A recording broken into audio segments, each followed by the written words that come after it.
Good evening, everyone, and welcome once again to the Writer's Room. I'm your host, the night editor, Kat Rocha, and with me, as always, is... J.Ishiro Finney, author and alien in a human suit. And Russell Newquist, author and publisher at Silver Empire. And right? I am the Leaping Lord. So, kind of a... Usually Buddy's the one that introduces himself, and then I give you a build-up, but that's okay. With us tonight, we have Russell Newquist, who has written quite a few novels and appeared in several story collections. I would describe his work as being somewhere between supernatural espionage thrillers and urban sci-fi or urban fantasy horror. Would that be about right? Yeah, I think so. I think you could lump it into almost any of those categories, and in between's really about the better fit. Wonderful. You're in good company. And yeah, I'll get into that a bit more, but I will say currently I've about maybe 15% into the latest book from him, War Demons. And one thing that really struck me is how much usually when you get one of these stories, you think Harry Dresden or the wizard at large in a world where the magic is all just right around the corner. And what struck me about your story is that just how much this could have functioned as a straight story about a vet who'd come back from Afghanistan and was just... Let's back up. What's the title of this story? War Demons. War Demons. Tell us about War Demons. So the premise of War Demons, the main character, as Ishiro mentioned a moment ago, he's a war veteran who's come home. It's set in 2006, and the character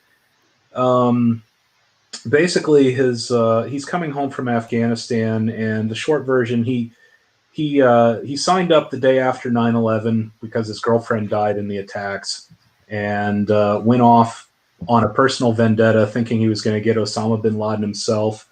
Of course, that didn't happen, so he comes home a little bit disillusioned and injured. And the title stems from the fact that, most soldiers come home and their demons follow them home from war, and in his case, it's literal demons that follow him home. So that sets up the other half of the story. Oh, very cool. So if I may ask, because I am somewhat familiar with this story, and you can't fake a lot of military knowledge and that culture. I was going to say, it read almost a big chunk of it could have read just as a straight rendition of a soldier coming home. So if I may ask, have you yourself served? I have not. I get asked that a lot, and I really appreciate getting asked that because it means I did something right. I have worked for a long time as a contractor for the military, and so I work with a lot of military guys. I live in a military town, and I've dealt with a lot of that. Have a wonderful respect for most of the ones I've known, and tried to incorporate that. And I've been asked, is something like this actually happened to me? Did I base this on myself? And the answer is no, but I did actually base the story of joining the Army the day after September 11th on somebody I actually know. I do know a person who went through that. His girlfriend died in the attacks, and that's where that came from. And really great guy, but a little bit broken after all of that, and I tried to incorporate that into the story. Were any of his personal stories in there? As far as I'm thinking of the scene in which Michael has the nightmare, gets up, loads up his rifle, and patrols the home till daylight. No, I don't have any other personal stories other than that one. That he did literally join the next day. But ironically, I actually had written about a quarter of the book, and I hadn't put that in, and it was going okay, and I was like, this is kind of working. And then it kind of just dawned on me the character needed a little bit more, and I added that part, and that's really when the story clicked. The whole thing kind of came together at that point when I just figured that bit out. Really? Yep. Well, it is a standout scene. I'm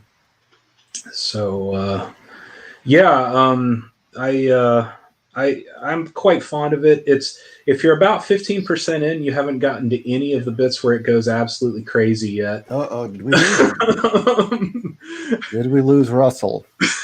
So enjoy. You're in for a ride. That's unfortunate.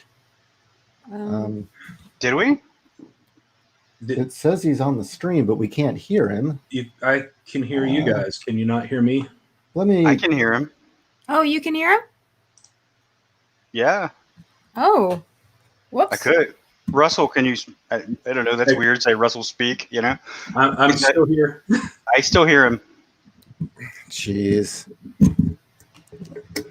He said, "I'm still here." Is it helpful for me to exit and come back in? I can. Okay, we're good. I think it was them. Yeah, it was us. That's why I was, I'm the temporal anomaly. I'm like, I can hear them, hear them, hear them, hear them, hear them. Between worlds. Oh. I'm sorry about that. Where did I lose you? You said 15%. Okay, so if you're at 15%, you haven't even gotten to where the book goes crazy yet. The scene that I just finished was when he's finally telling his almost sister-in-law and his new friends about his experience with the demon, and then O'Brien shows up. Oh yes, that's you're getting to about where it goes kind of crazy and takes off for the rest of the book. You get a little bit longer and then it just kind of doesn't stop. Okay. But good. I'm glad you're enjoying it. Yeah, I am. As I had said, I was going to read the sample, and if I liked it enough, I would buy it, which I did. And I'm surprised just how much I'm enjoying it. It's not typically the kind of thing I read. Well, I don't know. I suppose what urban supernatural I'm into, it's the super urban fantasy tag that I tend to avoid because it all reads like Buffy. Right. No. And I did struggle a little bit because when I wrote it, I struggled because I tried marketing it that way, and especially in books now, that tag has kind of turned into a Buffy, or even a little bit more trending in the almost paranormal romance direction. Yeah. Not quite all the way there, but damn you, Whedon and Morrison. and that's not what I wrote. Oh, you don't want to get lumped in with Laurel K. Hamilton or whatever? She makes a lot of money, and I wouldn't mind that, but her fans, it's not really quite that kind of book. So some of them will like it, but I like to say, and I don't mean that nobody else would like it, but that tag urban fantasy is more at a female oriented audience. And this is definitely a more male oriented book. Not that women wouldn't like it. I've gotten a number who've told me they have, but when I was marketing, sorry. As a general rule, the appeal is going to be there a lot more, and so it's funny. The writing industry is like this. My 1-star reviews and my 5-star reviews say the exact same thing. I get 1-star reviews that read that say this reads like a brainless 80s action movie. I hate it. And I get 5-star reviews that are like, man, this is like an 80s action movie. I love it. So, Yeah, actually, it struck me more as a Tom Clancy novel with demons. I can see that very much. I was a huge fan of his as a teenager, and read every book that was actually written by him and not just had his name slapped on it. So I'll take that as a compliment, especially since he was the richest author living at the time.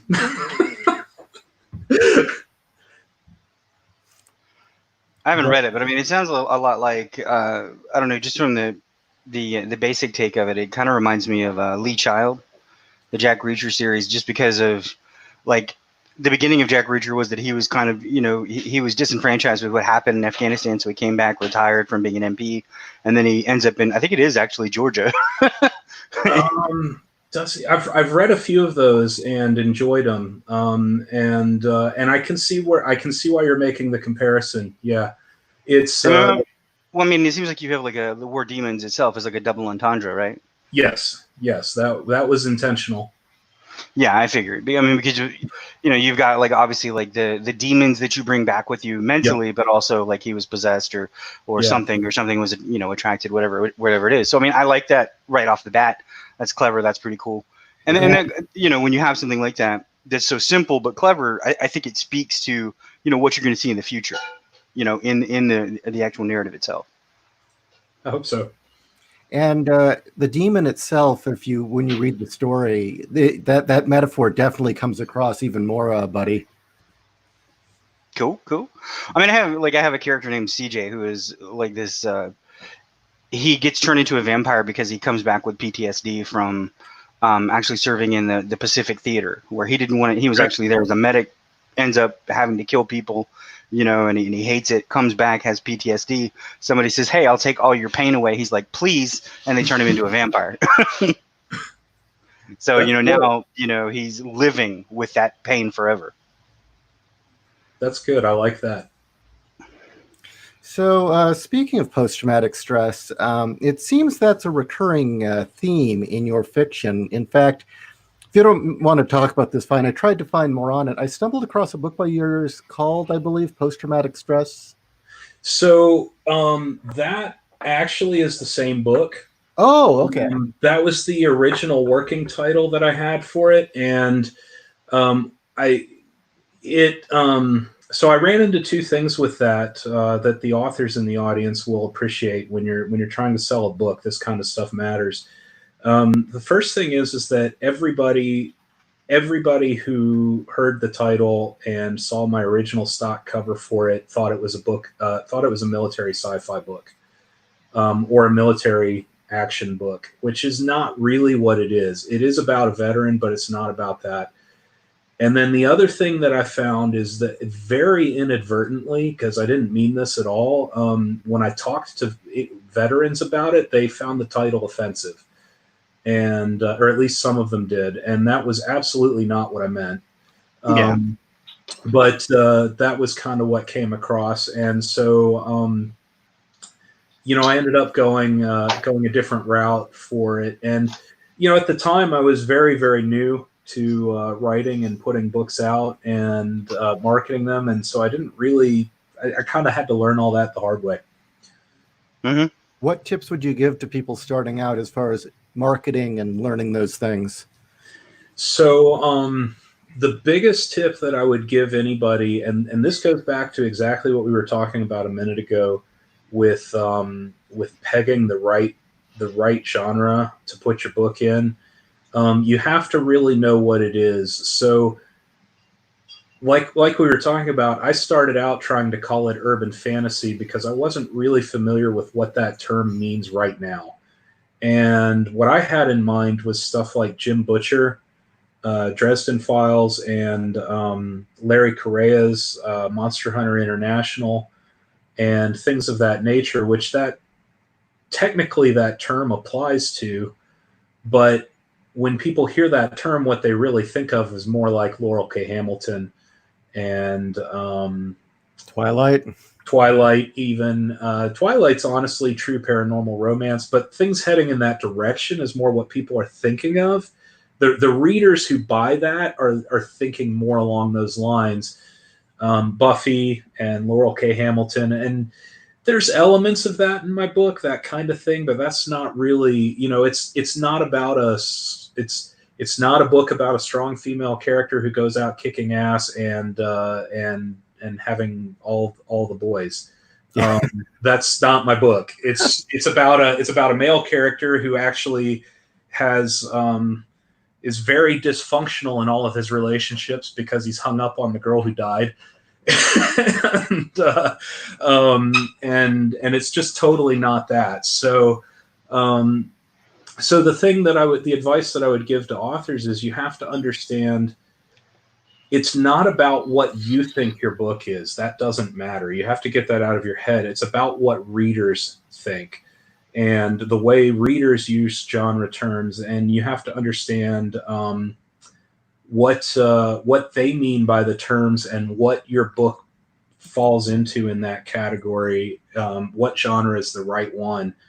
And that is really the secret. When we figured that out is when we actually started selling books instead of, putting them up there and having, our friends buy them. And it's still hard even after you figure that out.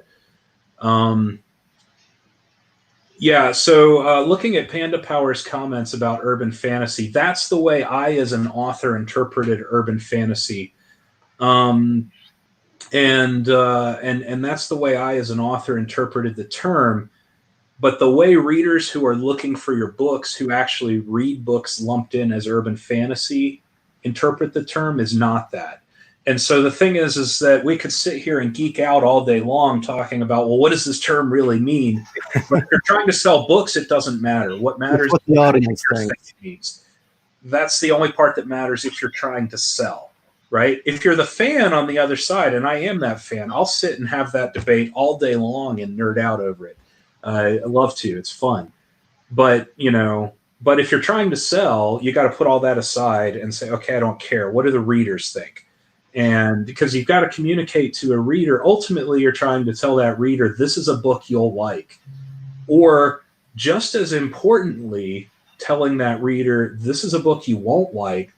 Don't buy it because you're going to leave me a bad review and you won't like it.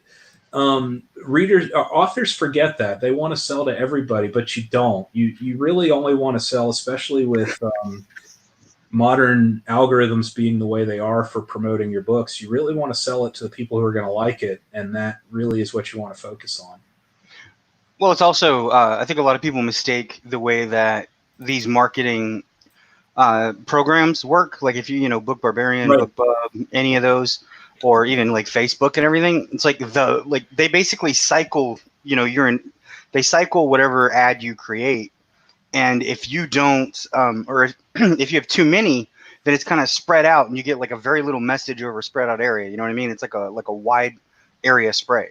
But if you actually condense that, then people get more messages and they're more likely actually to return to it. And you can actually even, I don't know, you can tighten the screws with a lot of those and pinpoint people that, okay, I only want to go after people that actually engaged with my last book, or something like that. And, a lot of people go for that. They went, I want, 250 million people. That's dumb. You're not going to reach anybody trying to go there. Right. You really want to reach the people who are going to like it. Your advertising dollars are going to go a whole lot further if you do. Even if it costs you more per person, the odds of them actually buying it go way up when you're targeting the right people. And that all begins with just knowing who is the right person, who's going to actually like this book, and what else is it like. Any tips for discovering that right person? So finding the right person can be tricky, but the exercise that I always tell everybody to go through and that we go through on our end, I'm going to give away my age here. I'm not young anymore, but in the 90s there was a trend in movies, in action movies. It's the kind of thing I write, so it's what I'm familiar with. And there was a long trend. It got to the point where people were really making fun of it. But you had Speed, which was Die Hard on a bus. It was sold that way. Speed 2, which was Die Hard in a boat. Executive Decision, Die Hard in an airplane.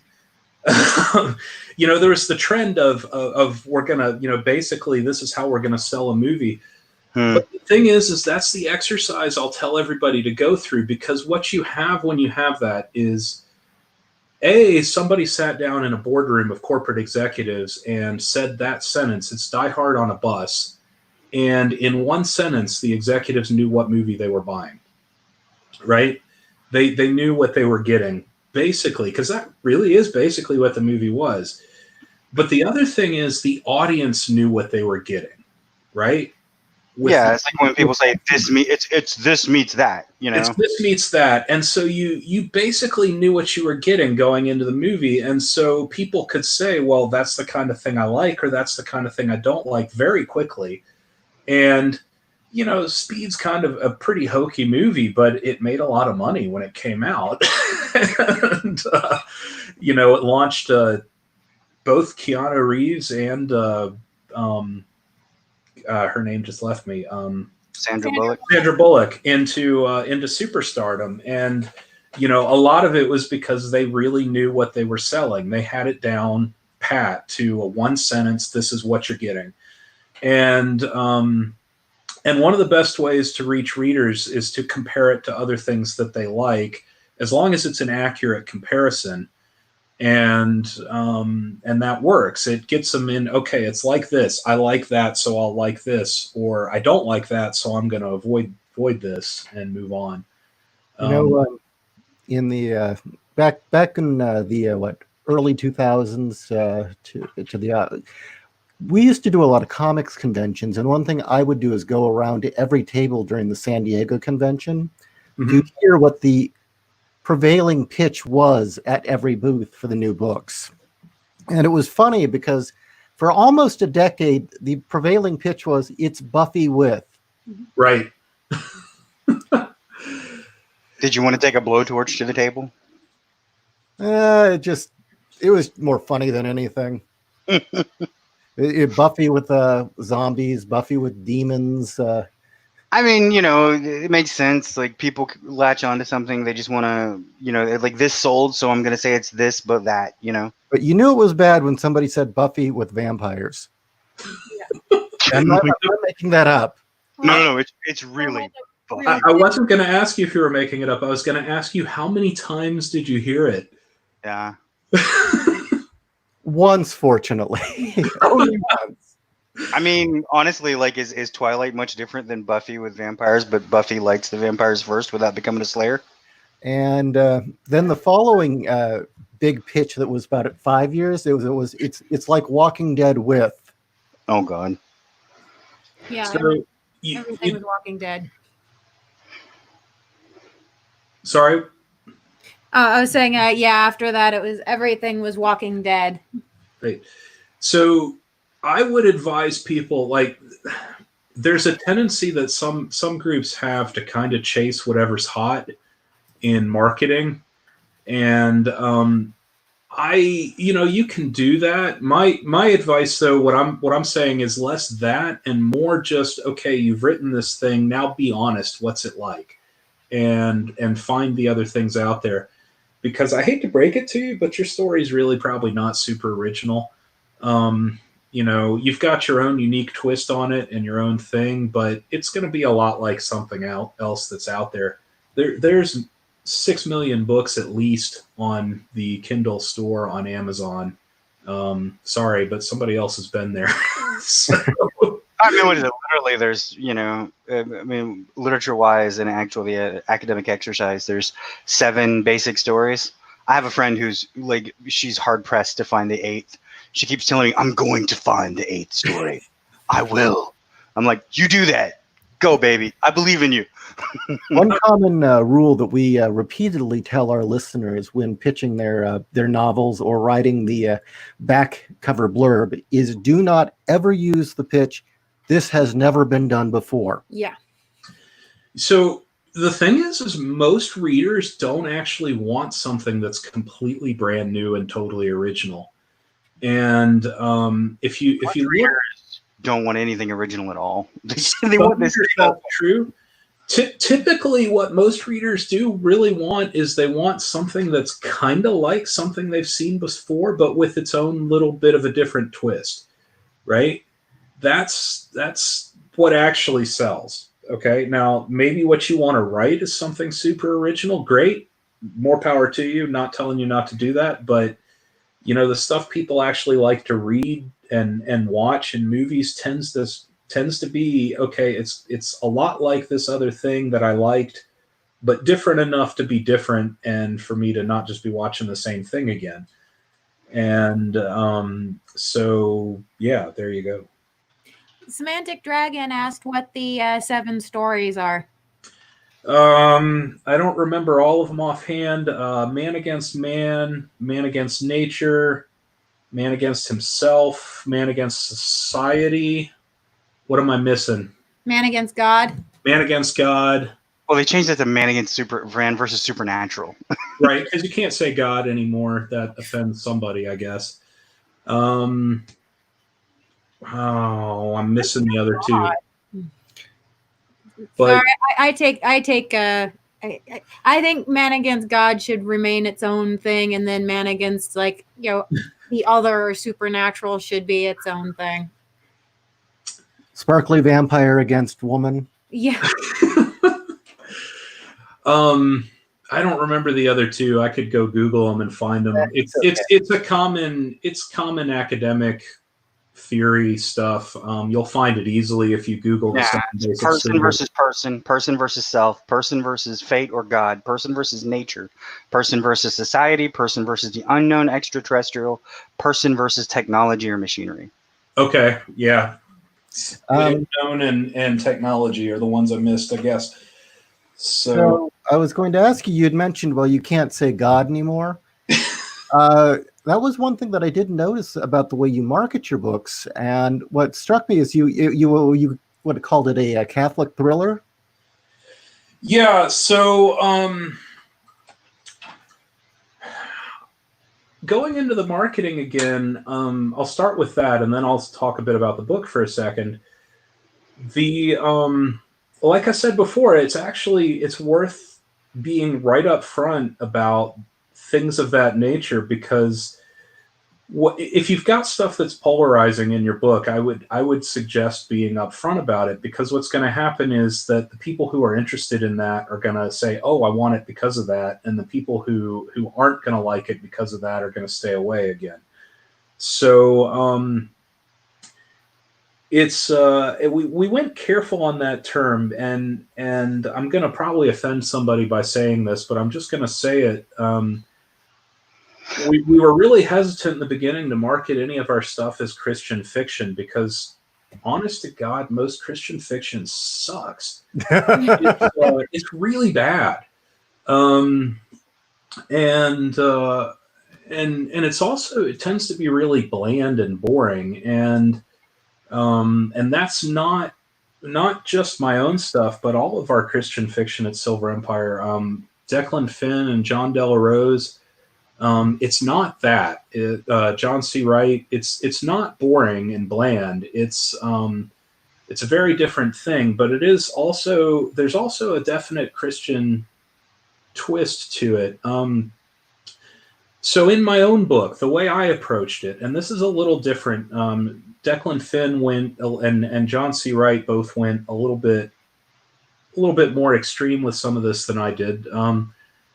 But I didn't go in so much for, and none of it is really meant to be proselytizing or in your face, but so the example that I like to give is we like to talk about Christian fiction sucks, but that's really a modern phenomenon, because up until about the 1950s, maybe a little bit in the early 1900s, the Lost Generation, the World War I generation, but even then, most of it, and certainly before that, almost all fiction in the Western world was Christian, right?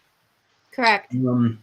It was just a worldview that was taken for granted, and so you look at literature historically, the greats, Shakespeare and the like, and it's all just Mary Shelley. It's all basically assuming that. So for my own book, the example I like to give is Dracula and Buffy. Okay, so we'll go back to that.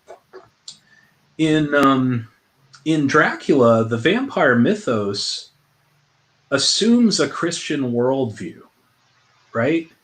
And the vampire mythos works within a framework, logically works within a Christian worldview framework. And I'm actually a fan of Buffy. I liked the show. It kind of went off the rails towards the end, but but there's a big problem with the show that bugged me from the very beginning when I watched it, which is that they kind of started they didn't quite start, but they were early on the now common trope of our vampires are different. And it was not a Christian. It was trying not to be it was purposefully trying not to be a Christian worldview, and their mythology kind of falls apart if you spend any time at all thinking about it. I agree, because it doesn't have that Christian element to it, but yet, you know, crosses bother them. It's like, well, why do crosses bother them? We actually did a was it this show or others where we actually did a long breakdown of when writing a vampire, you better establish point. You don't have to tell the reader, but you need to know, are these Christian vampires? Are they sci-fi? Are they supernatural? Yeah, and that's the thing, is we broke it down into 3 different types, and it's because of exactly what you're talking about. Yeah, and they were all over the place on the show. Like that, I think they just went with whatever worked for this week's story most of the time. But you know, the thing is making a vampire mythos that fits with the classical vampire tropes that is not Christian is actually hard. It takes a lot of work, right? Why do crosses work? Well, in a Christian worldview, that's very obvious why crosses work, right? They are of the devil's side, and they are repulsed by everything to do with God. Why does sunlight burn? Right? That makes sense in a Christian worldview. They've forsaken everything good and righteous. You know, holy water, hallowed ground. Mirrors, the only mirrors that don't work are silver. Right. Like, all of it makes sense in a Christian. There's a logic and a consistency there. And so a lot of modern fiction in this vein, especially in the supernatural vein, tries to throw that out and ends up, sometimes there's good stories that come out of it, but it ends up becoming kind of incoherent, especially if it goes on for a long time, like Buffy did, because often, you know, you really have to think it through to make it make sense. So what I did in War Demons specifically, I set out from the beginning, and there are bits of the book that are overtly Christian. But rather than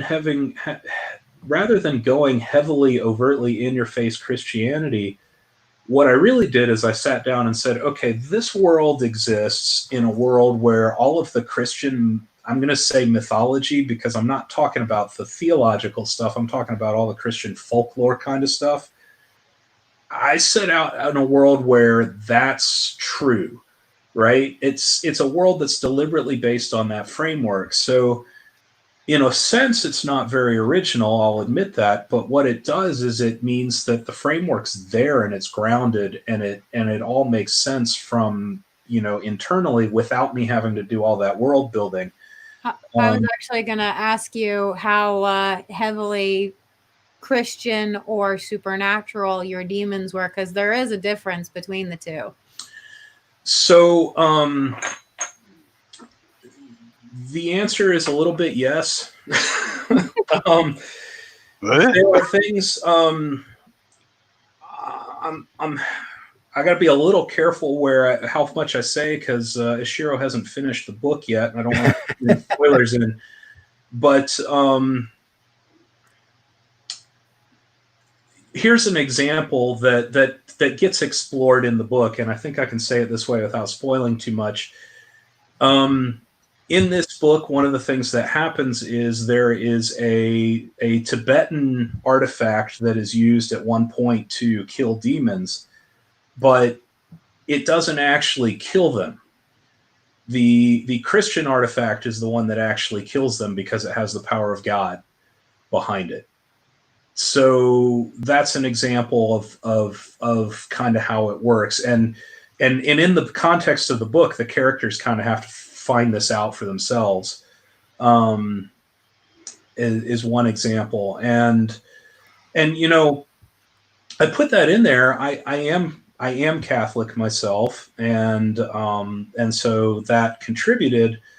But I've also been told by a lot of readers that it was done in a way where, and this was my goal, was to do it in a way where it's like, look, if you're not Catholic, you can still read it the same way you'd look at the Lord of the Rings and just accept its world, and this is the way it works, and still enjoy it.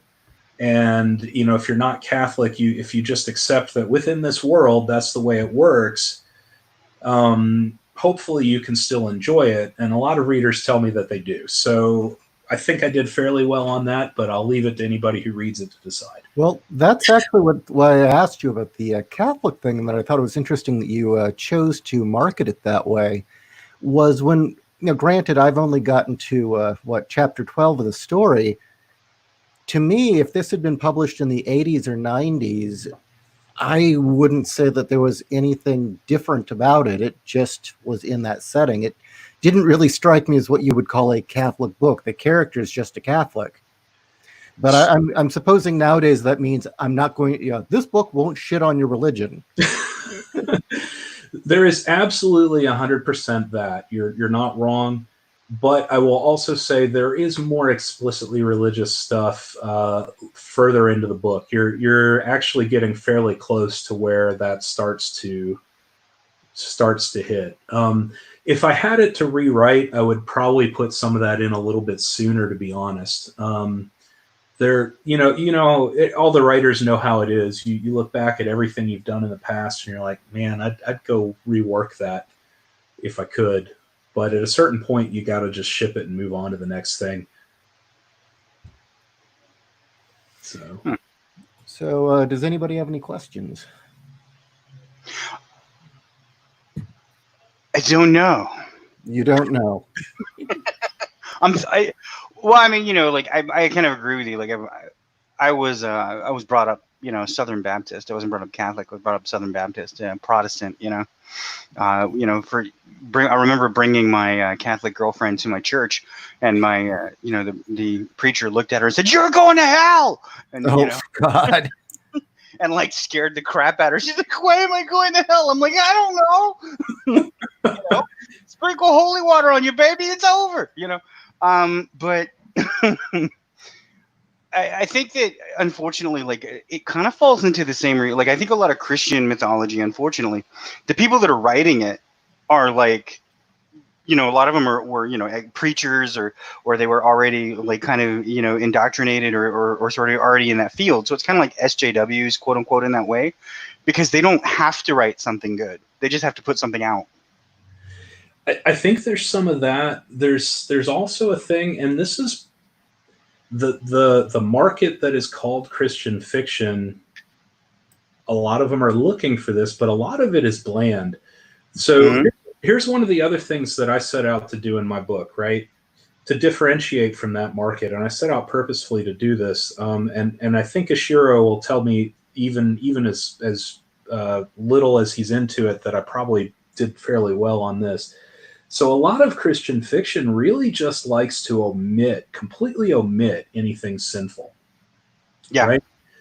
And there's two problems with that, two really big problems. One is it's honestly just boring, right? Fiction has to have conflict, and you need some of that in there in order to make it interesting as a conflict. And the other problem is it's not realistic at all, because even if you're devoutly Christian who tries to do everything on the straight and narrow, the real world is full of sin all around you, everywhere you look. And if you just omit all of that, then you look at it and you're like, this is crazy. This just never happens. Nobody lives their lives this way.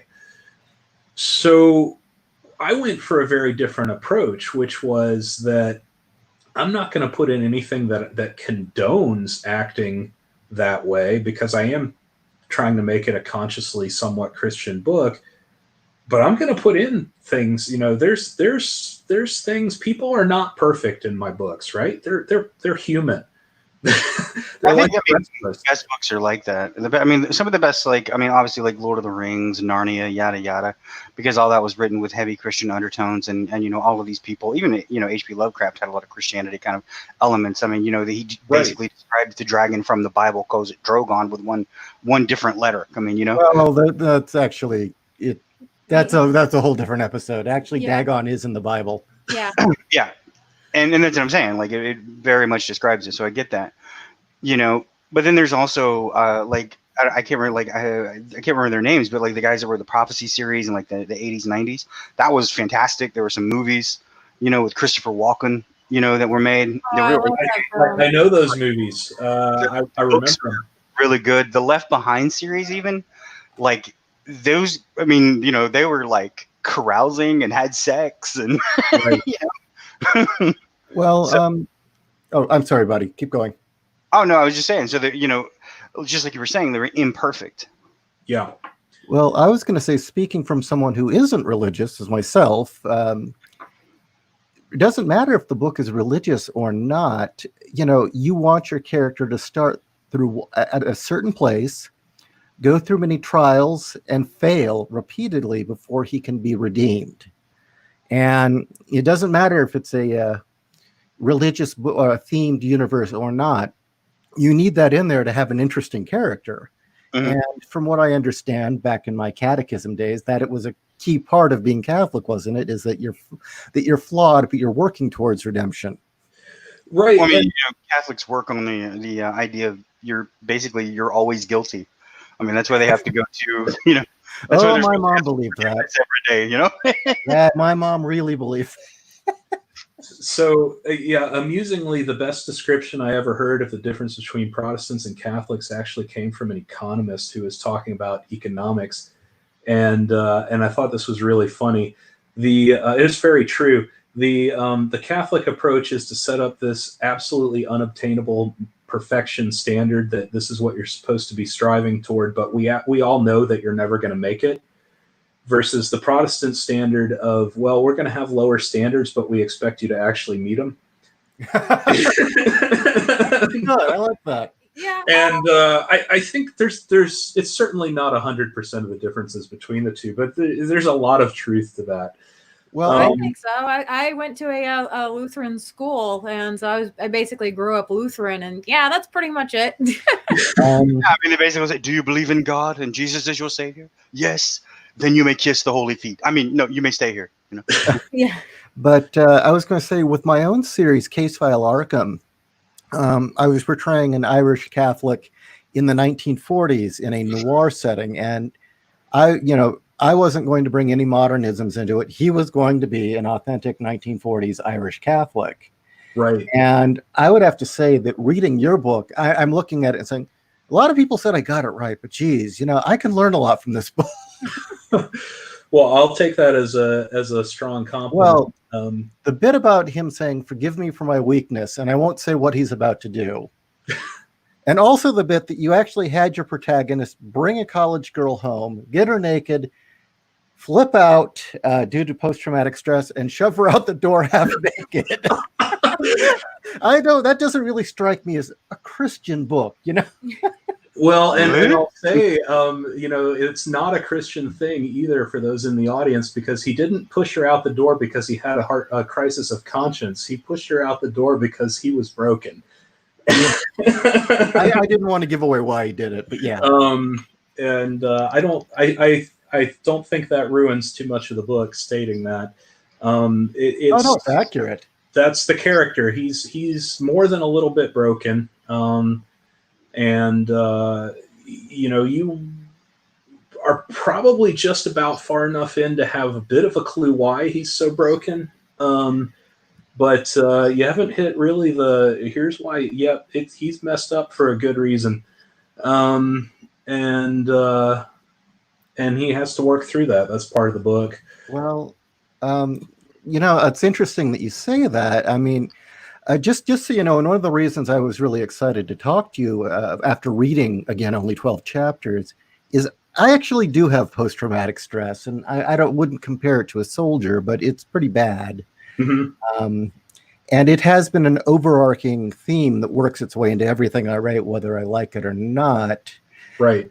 And the day-to-day reality of trying to maintain a normal social life and getting the hot girl to your apartment and your brain popping, that is something I can relate to, and the honesty to it. And that's why I was shocked that you said, no, it didn't happen to me.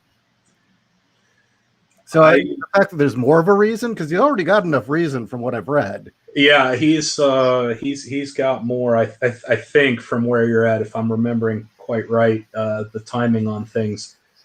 Yeah, he's pretty messed up. No, I am very fortunate to say that has not happened to me. I don't really have issues with post-traumatic stress. And I'm very fortunate for that. And It sounds like you've tried to get it but didn't. No, I just wanted to write an interesting book. That's really what it came down to. I wrote the kind of book I wanted to read, and think I did a fairly decent job at that. So I'll say this: I don't know how many readers have been through this, or how many of your authors have been through this, but I went through this when we put the hardcover version of the book out. I went through another editing pass, not for any content-wise, but just catching typos and stuff. And so I was skimming through the book, looking for that, and I hit a certain point, and this was a couple of years after I'd written it, and I got to a certain point, and I'm like, man, who wrote this book? This is good. I want to read more. I'm not even saying that to toot my own horn. I'm hoping that most of the other authors in the audience have had that kind of experience, because it's actually a really cool one when you have it. But it does make you really pissed off at that guy who's taking so long to write the next book. And it's worse when that guy is yourself. So You're your own worst George R. Martin. Yep. I've been. He's gonna die before he finishes the book. Not that I care, because I don't like the series anyway. But but I mean, they can go. That's neither here nor there. He could take forever. I don't know. Post-traumatic stress is a funny animal anyway, because all it really is. I mean, a lot of people want to put all different kinds of factors on it, but everybody has their limit to what they're able to cope with. And when you reach that limit and you break it, your mind your mind is a lot like your body. It kind of reacts in much of the same way. And one of the things that happens with your body is if you have an internal trauma, your body will create a protein fibrin clot around that internal trauma, and it will move literally all of your like everything that you need to go around that. It'll move it around it. You know what I mean? It'll make it so that you can function. And your mind does the same thing. You will build a block around that. And what happens though is your mind's smart. It says, well, we might need to remember this. So let's put some triggering mechanisms. Let's put some backdoor codes in case we need to get back in here. And that's what happens. You hit that, then you get those, you come back to that, and all of a sudden you're dealing with something, but hopefully you're in a different place now. So you have a higher level of coping ability. That's what your mind hopes, but that's not always the truth. Well, my experience in it was, I got shot, random shooting, nearly died, ended up in a hospital. 2 weeks later, I'm out, and I feel fine. And my head was completely cool through the whole thing. I had one moment of panic, and after that, it was just about stay alive. And you think, oh, I'm awesome. I'm great. And as a few years start to wear on, suddenly that all comes back. And I was just about to say, yeah, then it starts to come back to you. Adrenaline is a wonderful drug, and it'll help you through a lot of things, but then it goes away. Well, it's the same thing is like adrenaline, same thing is like, I mean, adrenaline, like it does. I mean, it's a pain suppressant. It does a lot of things, but then once it wears out of the system, you're more exposed. Your nerves are actually even more fatigued, and it's the same thing with your brain. Like once you get past that state, that atrophy state where it's like, okay, we're going to open this shell up now. Are you okay? Well, it was more of an acceptance also that I had to come to accept that there were people that evil in the world, but also realizing that no place was safe. No matter how safe you thought you were, no place is safe. And it was this realization that the panic I was feeling and the hyper awareness and hyper alert was perfectly acceptable and necessary in a situation where I was being shot at, just not in normal day-to-day life. Did you have more self-compassion? Like tell yourself it's okay. I'm okay. This is a difficult thing. I have to deal with this way. It's No, all right. actually, I was losing my mind. I Okay, and that's what I was asking you. Or were getting you? more and more disconnected from reality. Because what most people do is they feel bad because they can't be normal, and that actually exacerbates the issue. Yeah, that's true. But anyway, we're talking about Russell's book. Sorry, Russell. I apologize. No, it's. I'll admit to finding it an interesting conversation, although I hate that you had to go through that. It is what it is. It's. Well, how about this? Somebody who actually has experienced some degree of post-traumatic stress, and I won't compare it to a soldier's because I got to go home after I was shot. Your book reads authentic. I appreciate that, and I have been told that by a few soldiers too, who have Did you do research? really enjoyed it. I was just about to ask that. How much research did you do for your book, since so much of it reads authentic? Well, so it depends on what you call research. I've taught martial arts for 20 years, so I have, I've been very fortunate. I've taught martial arts for 20 years, and I've used the martial arts exactly twice in my life in very minor situations, and I'm incredibly thankful for that. But I know a lot of people who have been through a lot worse because of that, because I'm in that community and plugged in with it, and I deal with them. I have. Again, I thankfully have not had to have the personal experience of understanding how random the violence can be like Ishiro had, but because of being in that world, I'm very academically aware of that. We like to tell our students, look, the number one thing you can do to protect yourself is honestly just stay out of the bad parts of town. But that doesn't always work. That'll work about 97% of the time, but then there's the other 3% that's totally random. So I'm very familiar with things like crime statistics. You're talking about the random violence. An awful lot of most violence that happens in this country happens in the bad parts of town. It's just really how it is, for better or for worse. But most of the rest is honest to God random. And typically what most of it is somebody got high and they run out of drugs and they want their next fix and they're broke. And so they're literally the next place they see, that gas station right over there, I'm going to stop there and hold it up because I need money to buy some more drugs. And it's literally the next place you see. And that's random. That's completely random. You can't predict any of that at all. So that kind of stuff is in there. I know some people who have been through some really bad stuff, and I didn't incorporate many of their experiences directly, but I tried to incorporate the feel of what they've been through, the general gist of it. And, and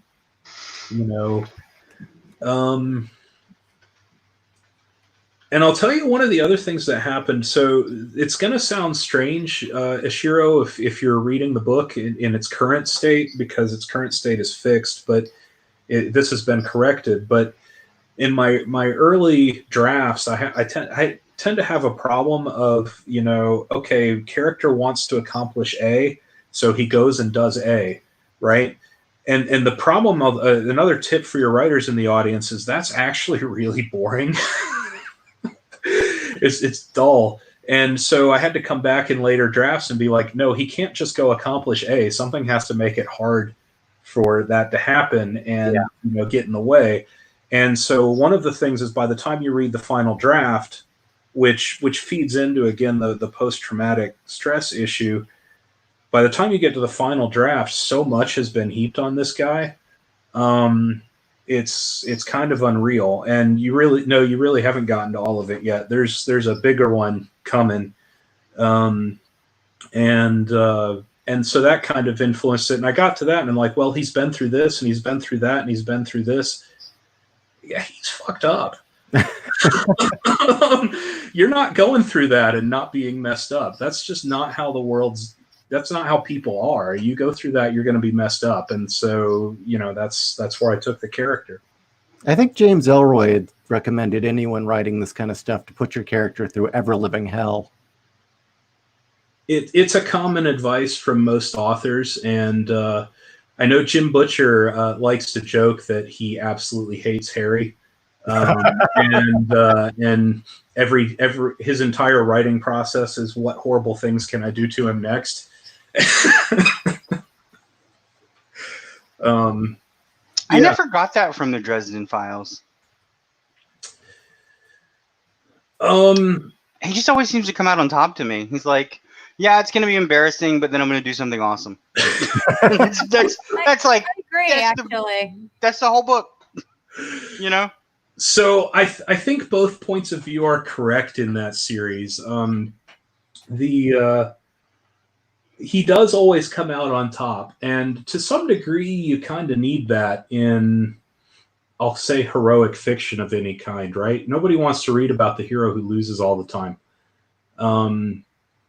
But he does go through hell to get there a lot of times, and I think that's really what Mr. Butcher means when he's talking about that.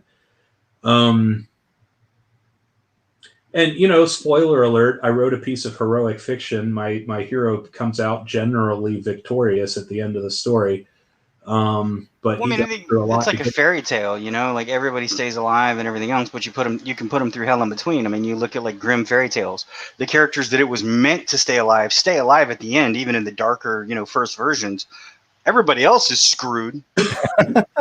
Not everybody lives. I had to actually kill my favorite character, and I hated that in that book. But I got to a certain point, and I was like, nope, he's got to go. I hated that's the sign of a good author is when, the story demands that a character die, even though you don't want that to happen. Yeah. You know what I hate? You know what the trope I hate? I actually did this. It was I can't remember who wrote the book. It was like Once Bitten or something, some stupid werewolf where there's like the girl's a blonde werewolf. And literally I got so bored. I was walking on the treadmill and I started reading like the first 3 words in every sentence to see if like I knew what was going on. And I could tell just from the first 3 words what was happening. It was just so boring. That's a good idea. And then I was like, okay. Oh, I'm sorry. I do something similar, actually.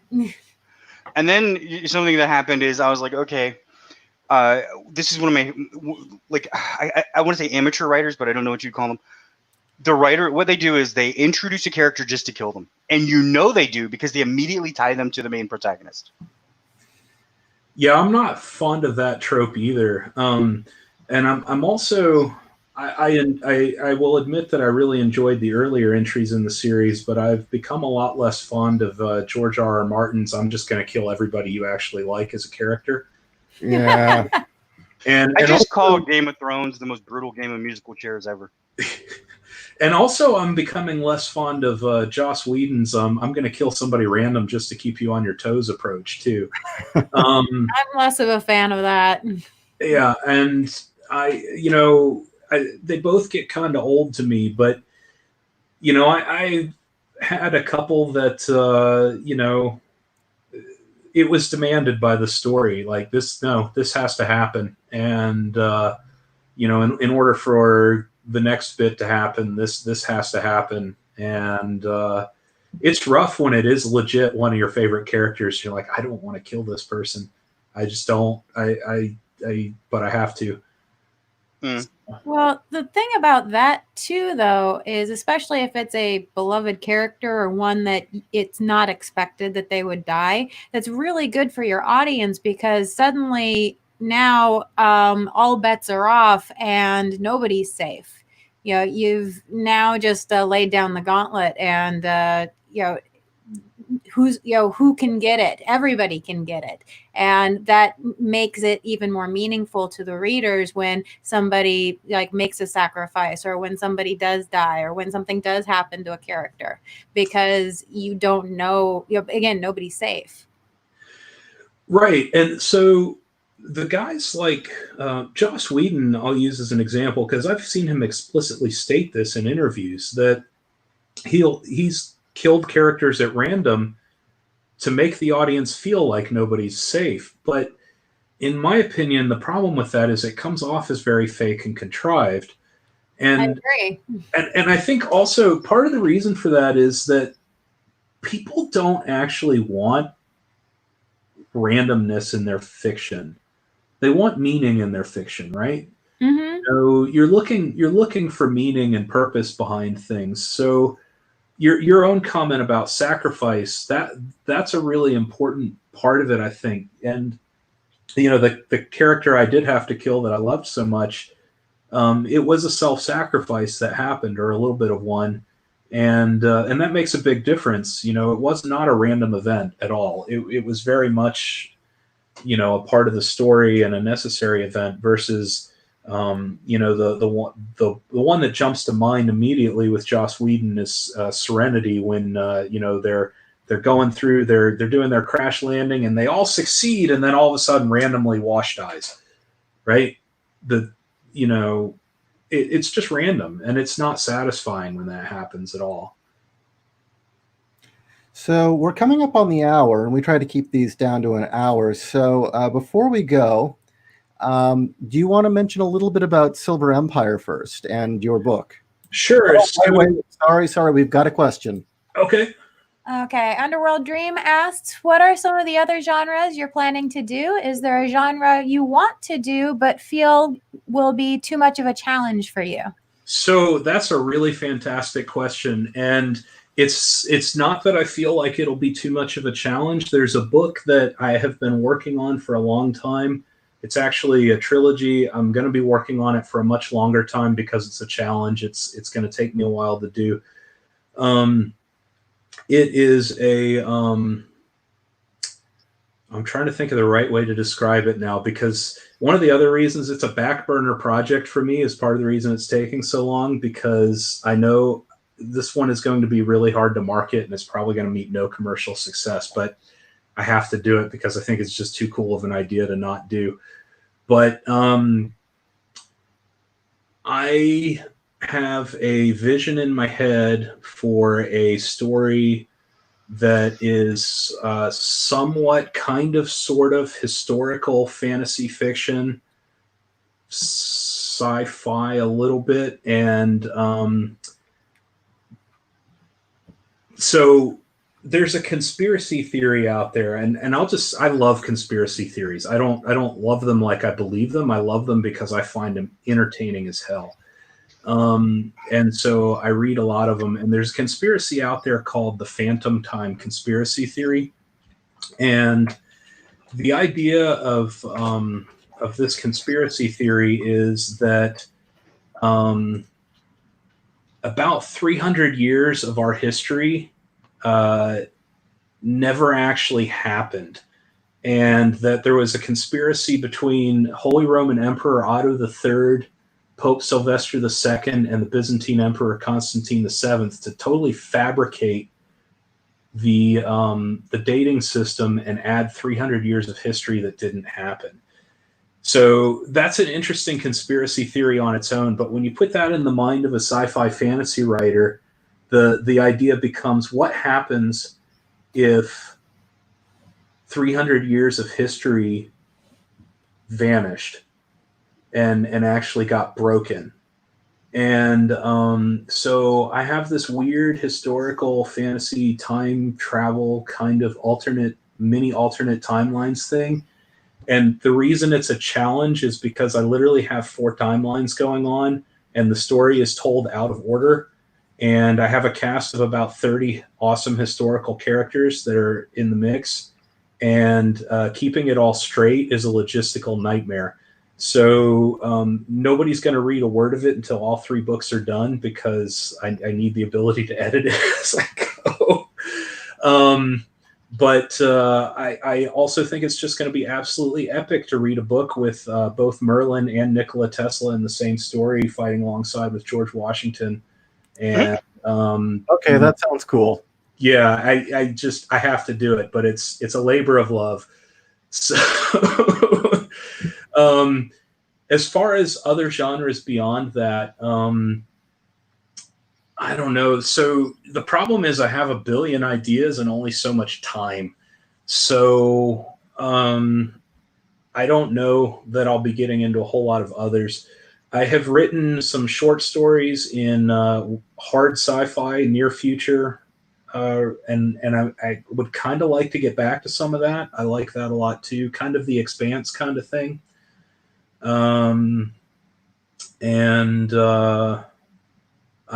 Like most writers who are in sci-fi and fantasy, I'd kind of like to do some epic fantasy someday, but I have a story working on that is interesting too, that I've actually done some work on that will probably come out eventually. But right now I'm really focused on this one series. So Okay, so one more question. No show is complete without at least one gratuitous question from Owen Lister.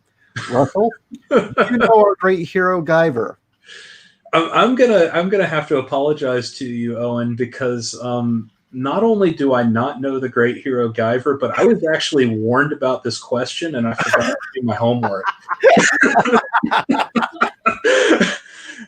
That's totally on me, and there's a personal apology to you for that. I should have done my homework. I will go learn about the great hero Guyver and hang my head in shame.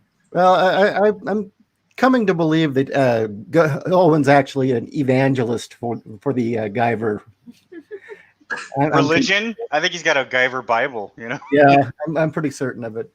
All right. Well, we're going to wrap it up for tonight. Why don't you give kind of the information about where they can find you, where they can get your books, which are down in the description, by the way. So you can find all of my books at silverempire.org, our online website for the publishing company I run. They are all also available on Amazon. My stuff personally is becoming more and more available off Amazon on Barnes & Noble, Kobo, and the like.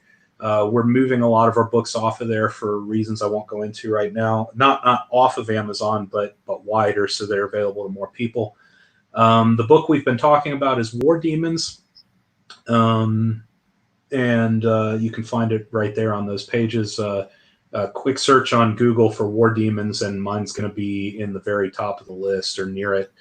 Actually, there's a direct link to it in the description. Direct link in the description. You'll easily find it on our website too, silverempire.org. And we publish a lot of other books that are kind of like this, not all just this modern supernatural fantasy kind of thing, but a lot of stuff that is either openly Christian or not bashing Christianity kind of fiction a lot. We like to call it badass Christian fantasy. Not your father's Christian fiction. If you're interested in that kind of stuff, check us out. Buddy? I am the Blade Lord, otherwise known as the Leaping Lord tonight, the Bunny Lord. And, you can find me, you can go to bladenight.com. I will put that in the chat and find me there. Join up for the mailing list. Very soon I will be coming out with Sins of the Fae. There's a campaign on Indiegogo. It'll be a light novel and a graphic novel. We're going to have all the goodies, all the mugs and the shirts and, the blood sacrifices. Oh, I mean, generous donations. But please go to the website, sign up. I would thoroughly be happy about that. And, is it time to sing? Not quite. Wait, we have to sing? Nobody warned me about that. Just Buddy. Buddy sings for some reason. Okay, good. You don't want to hear me sing. Yeah, and if you're not following Buddy on Twitter, you should, because you get to see a lot of the art for this upcoming book, and it looks great. It looks fantastic. And I am J.Ishiro Finney, author and alien in a human suit, and I'm going to urge you to pick up my first novella, Scars. that falls somewhere in between A Boy and His Dog and The Rats of Nim, in a setting that very well could be The Expanse. It's only 99 cents, or read it for free on Amazon Unlimited. Kindle Unlimited. Kindle Unlimited. So please check it out. All right, Buddy, serenade us out. I'm gonna go. Now it's time to say goodbye to all our writing family. FINNEY. See you real soon. HOUSE.